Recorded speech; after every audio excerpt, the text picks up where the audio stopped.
श्री गणेशाय नमः। श्री जानकी वल्लभो विजयते। श्री रामचरितमानस द्वितीय सोपान अयोध्या कांड दोहा संख्या 200 के आगे। श्री रामचंद्र जी ने कानों से भी कभी दुख का नाम नहीं सुना। महाराज स्वयं जीवन वृक्ष की तरह उनकी सार संभाल किया करते थे। सब माताएं भी रात दिन उनकी ऐसी सार संभाल करती थीं जैसे पलक नेत्रों की और सांप अपनी मणि की करते हैं। वही श्री रामचंद्र जी अब जंगलों में पैदल फिरते हैं और कंदमूल तथा फल फूलों का भोजन करते हैं। अमंगल की मूल कैकेयी को धिक्कार है, जो अपने प्राण प्रियतम पति से भी प्रतिकूल हो गई। मुझ पापों के समुद्र और अभागे को धिक्कार है, जिसके कारण ये सब उत्पात हुए। विधाता ने मुझे कुल का कलंक बनाकर पैदा किया और कुमाता ने मुझे स्वामी द्रोही बना दिया। यह सुनकर निषाद राज प्रेम पूर्वक समझाने लगा, हे नाथ, आप व्यर्थ विषाद किस लिए करते हैं? श्री रामचंद्र जी आपको प्यारे हैं और आप श्री रामचंद्र जी को प्यारे हैं। यही निचोड़ निश्चित सिद्धांत है। दोष तो प्रतिकूल विधाता को है। प्रतिकूल विधाता की करनी बड़ी कठोर है। जिसने माता कैकेयी को बावली बना दिया, उसकी मति फेर दी। उस रात को प्रभु श्री रामचंद्र जी बार बार आदरपूर्वक आपकी बड़ी सराहना करते थे। तुलसीदास जी कहते हैं, निषाद राज कहता है कि श्री रामचंद्र जी को आपके समान अतिशय प्रिय और कोई नहीं है। मैं सौगंध खाकर कहता हूँ, परिणाम में मंगल होगा। यह जानकर आप अपने हृदय में धैर्य धारण कीजिए। श्री रामचंद्र जी अंतर्यामी तथा संकोच, प्रेम और कृपा के धाम हैं। यह विचार कर और मन में दृढ़ता लाकर चलिए और विश्राम कीजिए। सखा के वचन सुनकर हृदय में धीरज धरकर श्री रामचंद्र जी का स्मरण करते हुए भरत जी डेरे को चले। नगर के सारे स्त्री पुरुष यह श्री रामचंद्र जी के ठहरने के स्थान का समाचार पाकर बड़े आतुर होकर उस स्थान को देखने चले। वे उस स्थान की परिक्रमा करके प्रणाम करते हैं और कैकेयी को बहुत दोष देते हैं। नेत्रों में जल भर भर लेते हैं और प्रतिकूल विधाता को दूषण देते हैं। कोई भरत जी के स्नेह की सराहना करते हैं और कोई कहते हैं कि राजा ने अपना प्रेम खूब निभाया। सब अपनी निंदा करके निषाद की प्रशंसा करते हैं।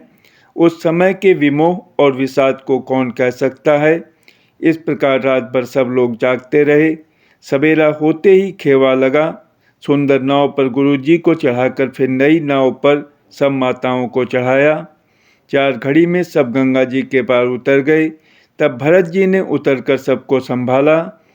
प्रातः काल की क्रियाओं को करके माता के चरणों की वंदना कर और गुरु जी को सिर नवाकर भरत जी ने निषाद गणों को रास्ता दिखलाने के लिए आगे कर लिया और सेना चला दी। निषाद राज को आगे करके पीछे सब माताओं की पालकियां चलाईं। छोटे भाई शत्रुघ्न जी को बुलाकर उनके साथ कर दिया। फिर ब्राह्मणों सहित गुरु जी ने गमन किया। तदंतर आप भरत जी ने गंगा जी को प्रणाम किया और लक्ष्मण सहित श्री सीताराम जी का स्मरण किया। भरत जी पैदल ही चले। उनके साथ कोतल बिना सवार के घोड़े बागडोर से बंधे हुए चले जा रहे हैं। उत्तम सेवक बार बार कहते हैं कि हे नाथ, आप घोड़े पर सवार हो लीजिए। भरत जी जवाब देते हैं कि श्री रामचंद्र जी तो पैदल ही गए और हमारे लिए रथ, हाथी और घोड़े बनाए गए हैं।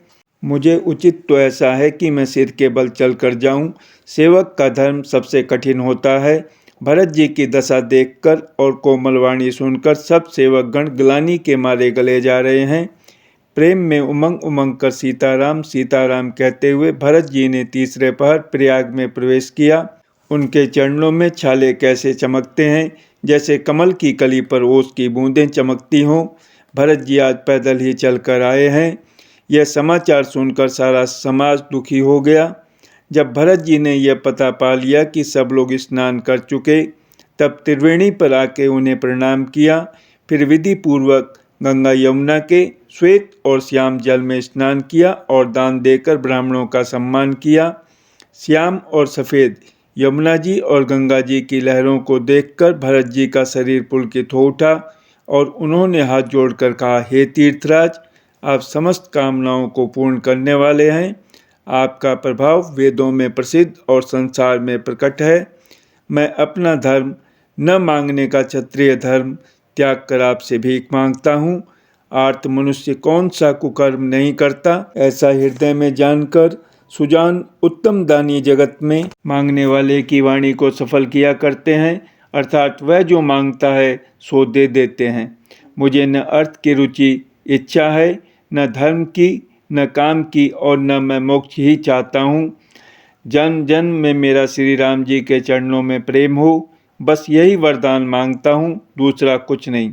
स्वयं श्री रामचंद्र जी भी भले ही मुझे कुटिल समझें और लोग मुझे गुरुद्रोही तथा स्वामी द्रोही भले ही कहें, पर श्री सीताराम जी के चरणों में मेरा प्रेम आपकी कृपा से दिन दिन बढ़ता ही रहे।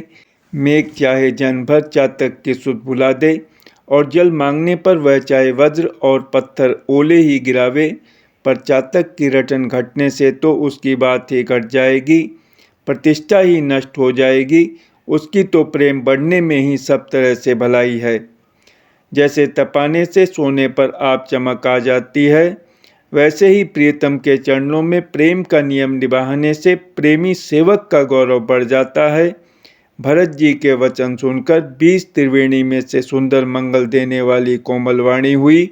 हे तात भरत, तुम सब प्रकार से साधु हो, श्री रामचंद्र जी के चरणों में तुम्हारा अथाह प्रेम है, तुम व्यर्थ ही मन में ग्लानि कर रहे हो। श्री रामचंद्र को तुम्हारे समान प्रिय कोई नहीं है। त्रिवेणी जी के अनुकूल वचन सुनकर भरत जी का शरीर पुलकित हो गया, हृदय में हर्ष छा गया। भरत जी धन्य हैं, धन्य हैं कहकर देवता हर्षित होकर फूल बरसाने लगे। तीर्थराज प्रयाग में रहने वाले वानप्रस्थ, ब्रह्मचारी, गृहस्थ और उदासीन सन्यासी सब बहुत ही आनंदित हैं और 10-5 मिलकर आपस में कहते हैं कि भरत जी का प्रेम और शील पवित्र और सच्चा है। श्री रामचंद्र जी के सुंदर गुण समूहों को सुनते हुए वे मुनि श्रेष्ठ भारद्वाज जी के पास आए। मुनि ने भरत जी को दंडवत प्रणाम करते देखा और उन्हें अपना मूर्तिमान सौभाग्य समझा। उन्होंने दौड़कर भरत जी को उठाकर हृदय से लगा लिया और आशीर्वाद देकर कृतार्थ किया। मुनि ने उन्हें आसन दिया। वे सिर नवाकर इस तरह बैठे मानो भागकर संकोच के घर में घुस जाना चाहते हैं। उनके मन में यह बड़ा सोच है कि मुनि कुछ पूछेंगे तो मैं क्या उत्तर दूंगा। भरत जी के सील और संकोच को देखकर ऋषि बोले, भरत सुनो, हम सब खबर पा चुके हैं। विधाता के कर्तव्य पर कुछ बस नहीं चलता। माता की करतूत को समझकर याद करके तुम हृदय में ग्लानि मत करो। हे तात, कैकेयी का कोई दोष नहीं है, उसकी बुद्धि तो सरस्वती बिगाड़ गई थी। यह कहते भी कोई भला न कहेगा, क्योंकि लोक और वेद दोनों ही विद्वानों को मान्य है। किंतु हे तात, तुम्हारा निर्मल यश गाकर तो लोक और वेद दोनों बड़ाई पावेंगे। यह लोक और वेद दोनों को मान्य है और सब यही कहते हैं कि पिता जिसको राज्य दे वही पाता है। राजा सत्यव्रती थे, तुमको बुलाकर राज्य देते तो सुख मिलता, धर्म रहता और बड़ाई होती। सारे अनर्थ की जड़ तो श्री रामचंद्र जी का वनगमन है, जिसे सुनकर समस्त संसार को पीड़ा हुई। वह श्री राम का वनगमन भी भावीवश हुआ। बेसमझ रानी तो भावीवश कुचाल करके अंत में पछताई। उसमें भी तुम्हारा कोई तनिक सा भी अपराध कहे तो वह अधम, अज्ञानी और असाधु है। यदि तुम राज्य करते तो भी तुम्हें दोष न होता। सुनकर श्री रामचंद्र जी को भी संतोष ही होता। हे भरत, अब तो तुमने बहुत ही अच्छा किया। यही मत तुम्हारे लिए उचित था। श्री रामचंद्र जी के चरणों में प्रेम होना ही संसार में समस्त सुंदर मंगलों का मूल है। सो वह श्री रामचंद्र जी के चरणों का प्रेम तो तुम्हारा धन, जीवन और प्राण ही है। तुम्हारे समान बड़भागी कौन है। हे तात, तुम्हारे लिए यह आश्चर्य की बात नहीं है, क्योंकि तुम दशरथ जी के पुत्र और श्री रामचंद्र जी के प्यारे भाई हो। हे भरत सुनो, श्री रामचंद्र के मन में तुम्हारे समान प्रेम पात्र दूसरा कोई नहीं है। लक्ष्मण जी, श्री राम जी और सीता जी तीनों को सारी रात उस दिन अत्यंत प्रेम के साथ तुम्हारी सराहना करते ही बीती। प्रयागराज में जब वे स्नान कर रहे थे, उस समय मैंने उनका यह मर्म जाना।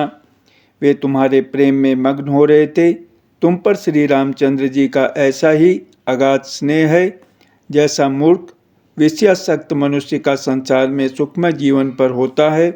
यह श्री रघुनाथ जी की बहुत बड़ाई नहीं है, क्योंकि श्री रघुनाथ जी तो शरणागत के कुटुंब भर को पालने वाले हैं। हे भरत, मेरा यह मत है कि तुम तो मानो शरीरधारी श्री राम जी के प्रेम ही हो। हे भरत, तुम्हारे लिए तुम्हारी समझ में यह कलंक है, पर हम सबके लिए तो उपदेश है। श्री राम भक्ति रूपी रस की सिद्धि के लिए यह समय गणेश बड़ा शुभ हुआ है। हे तात, तुम्हारा यश निर्मल नवीन चंद्रमा है और श्री रामचंद्र जी के दास कुमुद और चकोर हैं। वह चंद्रमा तो प्रतिदिन अस्त होता और घटता है, जिससे कुमुद और चकोर को दुख होता है, परंतु यह तुम्हारा यश रूपी चंद्रमा सदा उदय रहेगा, कभी अस्त होगा ही नहीं। जगत रूपी आकाश में यह घटेगा नहीं, वरन दिन दिन दूना होगा। त्रैलोक्य रूपी चकवा इस यश रूपी चंद्रमा पर अत्यंत प्रेम करेगा और प्रभु श्री रामचंद्र जी का प्रताप रूपी सूर्य इसकी छवि को हरण नहीं करेगा। यह चंद्रमा रात दिन सदा सब किसी को सुख देने वाला होगा। कैकेयी का कुकर्म रूपी राहु इसे ग्रास नहीं करेगा।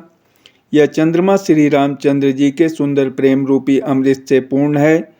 यह गुरु के अपमान रूपी दोष से दूषित नहीं है। तुमने इस यश रूपी चंद्रमा की सृष्टि करके पृथ्वी पर भी अमृत को सुलभ कर दिया। अब श्री राम जी के भक्त इस अमृत से तृप्त हो लें। राजा भागीरथ गंगा जी को लाए, जिन गंगा जी का स्मरण ही संपूर्ण सुंदर मंगलों की खान है। दशरथ जी के गुण समूहों का तो वर्णन ही नहीं किया जा सकता।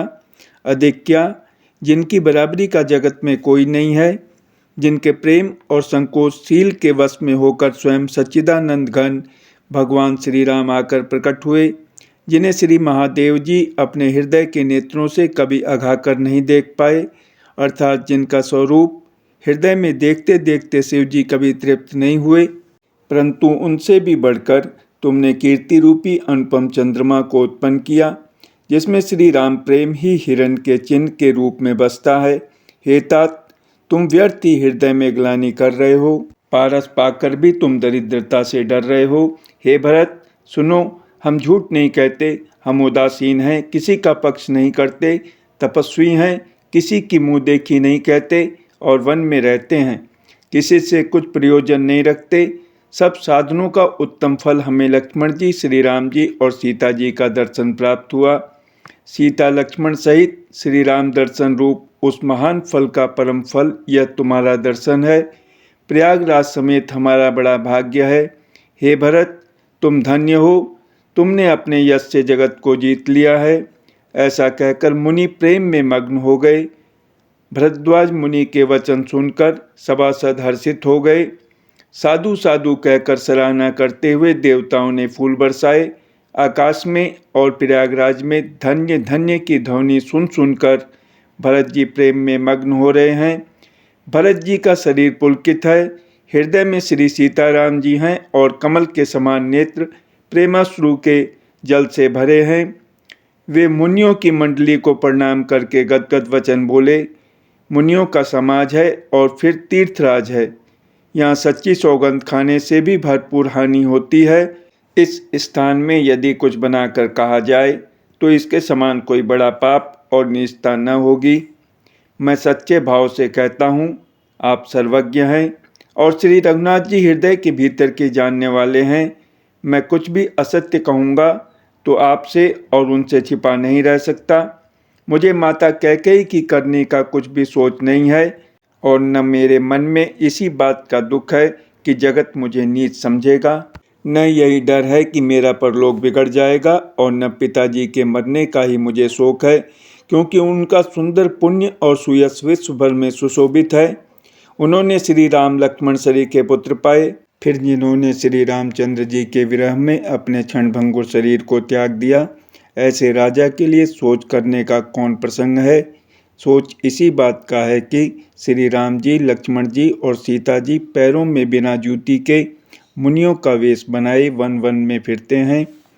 वे वल्कल वस्त्र पहनते हैं, फलों का भोजन करते हैं, पृथ्वी पर कुश और पत्ते बिछाकर सोते हैं और वृक्षों के नीचे निवास करके नित्य सर्दी, गर्मी, वर्षा और हवा सहते हैं। इसी दुख की जलन से निरंतर मेरी छाती जलती रहती है। मुझे न दिन में भूख लगती है न रात को नींद आती है। मैंने मन ही मन समस्त विश्व को खोज डाला, पर इस रोग की औषध कहीं नहीं है। माता का कुमत बुरा विचार पापों का मूल बढ़ई है। उसने हमारे हित का वसूला बनाया, उससे कलह रूपी कुकाट का कुयंत्र बनाया और 14 वर्ष की अवधि रूपी कठिन कुमंत्र पढ़कर उस यंत्र को गाड़ दिया। यहाँ माता का कुविचार बढ़ई है, भरत को राज्य वसूला है, राम का वनवास कुयंत्र है और 14 वर्ष की अवधि कुमंत्र है। मेरे लिए उसने ये सारा कुठाट बुरा साज रचा और सारे जगत को 12 बार छिन्न भिन्न करके नष्ट कर डाला। यह कुयोग श्री रामचंद्र जी के लौट आने पर ही मिट सकता है और तभी अयोध्या बस सकती है, दूसरे किसी उपाय से नहीं। भरत जी के वचन सुनकर मुनि ने सुख पाया और सभी ने उनकी बहुत प्रकार से बड़ाई की। मुनि ने कहा, हे तात, अधिक सोच मत करो, श्री रामचंद्र जी के चरणों का दर्शन करते ही सारा दुख मिट जाएगा। इस प्रकार मुनि श्रेष्ठ भरद्वाज जी ने उनका समाधान करके कहा, अब आप लोग हमारे प्रेम प्रिय अतिथि बनिए और कृपा करके कंद मूल फल फूल जो कुछ हम दें स्वीकार कीजिए। मुनि के वचन सुनकर भरत के हृदय में सोच हुआ कि ये बेमौके बड़ा बेढप संकोच आ पड़ा। फिर गुरुजनों की वाणी को महत्वपूर्ण आदरणीय समझकर चरणों की वंदना करके हाथ जोड़कर बोले, हे नाथ, आपकी आज्ञा को सिर चढ़ाकर उसका पालन करना यह हमारा परम धर्म है। भरत जी के ये वचन मुनि श्रेष्ठ के मन को अच्छे लगे। उन्होंने विश्वास पात्र सेवकों और शिष्यों को पास बुलाया और कहा कि भरत की पहुनई करनी चाहिए, जाकर कंद मूल और फल लाओ। उन्होंने हे नाथ बहुत अच्छा कहकर सिर नवाया और तब वे बड़े आनंदित होकर अपने अपने काम को चल दिए। मुनि को चिंता हुई कि हमने बहुत बड़े मेहमान को न्योता है, अब जैसा देवता हो वैसी ही उसकी पूजा भी होनी चाहिए। यह सुनकर रिद्धियाँ और अणिमादि सिद्धियाँ आ गईं और बोली, हे गोसाई, जो आपकी आज्ञा हो सो हम करें। मुनिराज ने प्रसन्न होकर कहा, छोटे भाई शत्रुघ्न और समाज सहित भरत जी श्री रामचंद्र जी के विरह में व्याकुल हैं। इनकी पहुनाई आतिथ्य सत्कार करके इनके श्रम को दूर करो। रिद्धि सिद्धि ने मुनिराज की आज्ञा को सिर चढ़ाकर अपने को बड़भाग्नि समझा। सब सिद्धियां आपस में कहने लगी, श्री रामचंद्र जी के छोटे भाई भरत ऐसे अतिथि हैं जिनकी तुलना में कोई नहीं आ सकता, अतः मुनि के चरणों की वंदना करके आज वही करना चाहिए जिससे सारा राज समाज सुखी हो। ऐसा कहकर उन्होंने बहुत से सुंदर घर बनाए जिन्हें देखकर विमान भी विलकते हैं, लजा जाते हैं। उन घरों में बहुत से भोग, इंद्रियों के विषय और ऐश्वर्य ठाट बाट का सामान भर कर रख दिया, जिन्हें देखकर देवता भी ललचा गए। दासी दास सब प्रकार की सामग्री लिए हुए मन लगाकर उनके मनों को देखते रहते हैं, अर्थात उनके मन की रुचि के अनुसार करते रहते हैं। जो सुख के सामान स्वर्ग में भी स्वप्न में भी नहीं हैं, ऐसे सब सामान सिद्धियों ने पल भर में सज दिए। पहले तो उन्होंने सब किसी को जिसकी जैसी रुचि थी वैसे ही सुंदर सुखदायक निवास स्थान दिए और फिर कुटुंब सहित भरत जी को दिए, क्योंकि ऋषि भरद्वाज जी ने ऐसी ही आज्ञा दे रखी थी। भरत जी चाहते थे कि उनके सब संगियों को आराम मिले, इसलिए उनके मन की बात जानकर मुनि ने पहले उन लोगों को स्थान देकर पीछे सहपरिवार भरत जी को स्थान देने के लिए आज्ञा दी थी। मुनि श्रेष्ठ ने तपोबल से ब्रह्मा को भी चकित कर देने वाला वैभव रच दिया। जब भरत जी ने मुनि के प्रभाव को देखा तो उसके सामने उन्हें इंद्र, वरुण, यम, कुबेर आदि सभी लोकपालों के लोग तुच्छ जान पड़े। सुख की सामग्री का वर्णन नहीं हो सकता, जिसे देखकर ज्ञानी लोग भी वैराग्य भूल जाते हैं। आसन, सेज, सुंदर वस्त्र, चंदोवे, वन, बगीचे, भांति भांति के पक्षी और पशु, सुगंधित फूल और अमृत के समान स्वादिष्ट फल, अनेकों प्रकार के तालाब, कुएं, बावली आदि निर्मल जलाशय तथा अमृत के भी अमृत सरीखे पवित्र खान पान के पदार्थ थे, जिन्हें देखकर सब लोग संयमी पुरुषों, विरक्त मुनियों की भांति सकुचा रहे हैं। सभी के डेरों में मनोवांछित वस्तु देने वाले कामधेनु और कल्पवृक्ष हैं, जिन्हें देखकर इंद्र और इंद्राणी को भी अभिलाषा होती है, उनका भी मन ललचा जाता है। वसंत ऋतु है। शीतल, मंद, सुगंध 3 प्रकार की हवा बह रही है। सभी को धर्म, अर्थ, काम और मोक्ष चारों पदार्थ सुलभ हैं। माला, चंदन, स्त्री आदि भोगों को देखकर सब लोग हर्ष और विषाद के वश हो रहे हैं। हर्ष तो भोग सामग्रियों को और मुनि के तप प्रभाव को देखकर होता है, और विषाद इस बात से होता है कि श्री राम के वियोग में नियम व्रत से रहने वाले हम लोग भोग विलास में क्यों आ फंसें। कहीं इनमें आसक्त होकर हमारा मन नियम व्रतों को न त्याग दे। संपत्ति भोग विलास की सामग्री चकवी है और भरत जी चकवा हैं, और मुनि की आज्ञा खेल है। जिसने उस रात को आश्रम रूपी पिंजड़े में दोनों को बंद कर रखा, और ऐसे ही सवेरा हो गया। जैसे किसी बहेलिये के द्वारा एक पिंजड़े में रखे जाने पर भी चकवी चकवे का रात को संयोग नहीं होता, वैसे ही भरद्वाज जी की आज्ञा से रात भर भोग सामग्रियों के साथ रहने पर भी भरत जी ने मन से भी उनका स्पर्श तक नहीं किया। मास पारायण 19वां विश्राम। प्रातःकाल भरत जी ने तीर्थराज में स्नान किया और समाज सहित मुनि को सिर नवाकर और ऋषि की आज्ञा तथा आशीर्वाद को सिर चढ़ाकर दंडवत करके बहुत विनती की। तदंतर रास्ते की पहचान रखने वाले लोगों, कुशल पथ प्रदर्शकों के साथ सब लोगों को लिए हुए भरत जी चित्रकूट में चित्त लगाए चले। भरत जी राम सखागो के हाथ में हाथ दिए हुए ऐसे जा रहे हैं मानो साक्षात प्रेम ही शरीर धारण किए हुए हो। न तो उनके पैरों में जूते हैं और न सिर पर छाया है। उनका प्रेम, नियम, व्रत और धर्म निष्कपट सच्चा है। वे सखा निषाद राज से लक्ष्मण जी, श्री रामचंद्र जी और सीता जी के रास्ते की बातें पूछते हैं, और वह कोमल वाणी से कहता है। श्री रामचंद्र जी के ठहरने की जगहों और वृक्षों को देखकर उनके हृदय में प्रेम रोके नहीं रुकता। भरत जी की यह दशा देखकर देवता फूल बरसाने लगे। पृथ्वी कोमल हो गई और मार्ग मंगल का मूल बन गया। बादल छाया किए जा रहे हैं। सुख देने वाली सुंदर हवा बह रही है। भरत जी के जाते समय मार्ग जैसा सुखदायक हुआ, वैसा श्री रामचंद्र जी को भी नहीं हुआ था। रास्ते में असंख्य जड़ चेतन जीव थे। उनमें से जिनको प्रभु श्री रामचंद्र जी ने देखा अथवा जिन्होंने प्रभु श्री रामचंद्र जी को देखा, वे सब उसी समय परम पद के अधिकारी हो गए। परंतु अब भरत जी के दर्शन ने तो उनका भव, जन्म मरण रूपी रोग मिटा ही दिया। श्री राम दर्शन से तो वे परम पद के अधिकारी ही हुए थे, परंतु भरत दर्शन से उन्हें वह परम पद प्राप्त हो गया। भरत जी के लिए यह कोई बड़ी बात नहीं है, जिन्हें श्री राम जी स्वयं अपने मन में स्मरण करते रहते हैं। जगत में जो भी मनुष्य एक बार राम कह लेते हैं, वे भी तरने तारने वाले हो जाते हैं। फिर भरत जी तो श्री रामचंद्र जी के प्यारे तथा उनके छोटे भाई ठहरे, तब भला उनके लिए मार्ग मंगल सुखदायक कैसे न हो। सिद्ध, साधु और श्रेष्ठ मुनि ऐसा कह रहे हैं, और भरत जी को देखकर हृदय में हर्ष लाभ करते हैं। भरत जी के इस प्रेम के प्रभाव को देखकर देवराज इंद्र को सोच हो गया कि कहीं इनके प्रेम बस श्री राम जी लौट न जाएं और हमारा बना बनाया काम बिगड़ जाए। संसार भले के लिए भला और बुरे के लिए बुरा है। मनुष्य जैसा आप होता है, जगत उसे वैसा ही देखता है। उसने गुरु बृहस्पति जी से कहा, हे प्रभु, वही उपाय कीजिए जिससे श्री रामचंद्र जी और भरत जी की भेंट ही न हो।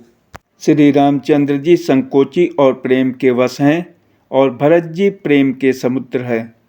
बनी बनाई बात बिगड़ना चाहती है, इसलिए कुछ छल ढूंढकर इसका उपाय कीजिए। इंद्र के वचन सुनते ही देवगुरु बृहस्पति जी मुस्कुराए। उन्होंने 1000 नेत्रों वाले इंद्र को ज्ञान रूपी नेत्रों से रहित मूर्ख समझा और कहा, हे देवराज, माया के स्वामी श्री रामचंद्र जी के सेवक के साथ कोई माया करता है तो वह उलटकर अपने ही ऊपर आ पड़ती है। उस समय पिछली बार तो श्री रामचंद्र जी का रुख जानकर कुछ किया था, परंतु इस समय कुचाल करने से हानि ही होगी। हे देवराज, श्री रघुनाथ जी का स्वभाव सुनो। वे अपने प्रति किए हुए अपराध से कभी रुष्ट नहीं होते, पर जो कोई उनके भक्त का अपराध करता है वह श्री राम की क्रोधाग्नि में जल जाता है। लोक और वेद दोनों में इतिहास कथा प्रसिद्ध है। इस महिमा को दुर्वासा जी जानते हैं। सारा जगत श्री राम को जपता है। वे श्री राम जी जिनको जपते हैं, उन भरत जी के समान श्री रामचंद्र जी का प्रेमी कौन होगा। हे देवराज, रघुकुल श्रेष्ठ श्री रामचंद्र जी के भक्त का काम बिगाड़ने की बात मन में भी न लाइए। ऐसा करने से लोक में अपयश और परलोक में दुख होगा और शोक का सामान दिनों दिन बढ़ता ही चला जाएगा। हे देवराज, हमारा उपदेश सुनो। श्री राम जी को अपना सेवक परम प्रिय है। वे अपने सेवक की सेवा से सुख मानते हैं और सेवक के साथ वैर करने से बड़ा भारी वैर मानते हैं। यद्यपि वे सम हैं, उनमें न राग है न रोष है और न वे किसी का पाप पुण्य और गुण दोष ही ग्रहण करते हैं। उन्होंने विश्व में कर्म को ही प्रदान कर रखा है। जो जैसा करता है वह वैसा ही फल भोगता है। तथापि वे भक्त और अभक्त के हृदय के अनुसार सम और विषम व्यवहार करते हैं। भक्त को प्रेम से गले लगा लेते हैं और अभक्त को मारकर ताड़ देते हैं। गुण रहित, निर्लेप, मान रहित और सदा एक रस भगवान श्री राम भक्त के प्रेमवश ही सगुण हुए हैं। श्री राम जी सदा अपने सेवकों भक्तों की रुचि रखते आए हैं। वेद, पुराण, साधु और देवता इसके साक्षी हैं। ऐसा हृदय में जानकर कुटिलता छोड़ दो और भरत जी के चरणों में सुंदर प्रीति करो। हे देवराज इंद्र, श्री रामचंद्र जी के भक्त सदा दूसरों के हित में लगे रहते हैं। वे दूसरों के दुख से दुखी और दयालु होते हैं। फिर भरत जी तो भक्तों के शिरोमणि हैं, उनसे बिल्कुल न डरो। प्रभु श्री रामचंद्र जी सत्य प्रतिज्ञ और देवताओं का हित करने वाले हैं और भरत जी श्री राम जी की आज्ञा के अनुसार चलने वाले हैं। तुम व्यर्थ ही स्वार्थ के विशेषवश होकर व्याकुल हो रहे हो। इसमें भरत जी का कोई दोष नहीं, तुम्हारा ही मोह है। देवगुरु बृहस्पति जी की श्रेष्ठ वाणी सुनकर इंद्र के मन में बड़ा आनंद हुआ और उनकी चिंता मिट गई। तब हर्षित होकर देवराज फूल बरसाकर भरत जी के स्वभाव की सराहना करने लगे। इस प्रकार भरत जी मार्ग में चले जा रहे हैं। उनकी प्रेममयी दशा देखकर मुनि और सिद्ध लोग भी सियाते हैं। भरत जी जब भी राम कहकर लंबी सांस लेते हैं, तभी मानो चारों ओर प्रेम उमड़ पड़ता है। उनके प्रेम और दीनता से पूर्ण वचनों को सुनकर वज्र और पत्थर भी पिघल जाते हैं। अयोध्या वासियों का प्रेम कहते नहीं बनता। बीच में निवास मुकाम करके भरत जी यमुना जी के तट पर आए। यमुना जी का जल देखकर उनके नेत्रों में जल भर आया। श्री रघुनाथ जी के श्याम रंग का सुंदर जल देखकर सारे समाज सहित भरत जी प्रेम विह्वल होकर श्री राम जी के विरह रूपी समुद्र में डूबते डूबते विवेक रूपी जहाज पर चढ़ गए। अर्थात यमुना जी का श्याम वर्ण जल देखकर सब लोग श्याम वर्ण भगवान के प्रेम में विह्वल हो गए और उन्हें न पाकर विरह व्यथा से पीड़ित हो गए। तब भरत जी को यह ध्यान आया कि जल्दी चलकर उनके साक्षात दर्शन करेंगे। इस विवेक से वे फिर उत्साहित हो गए। जय श्री राम।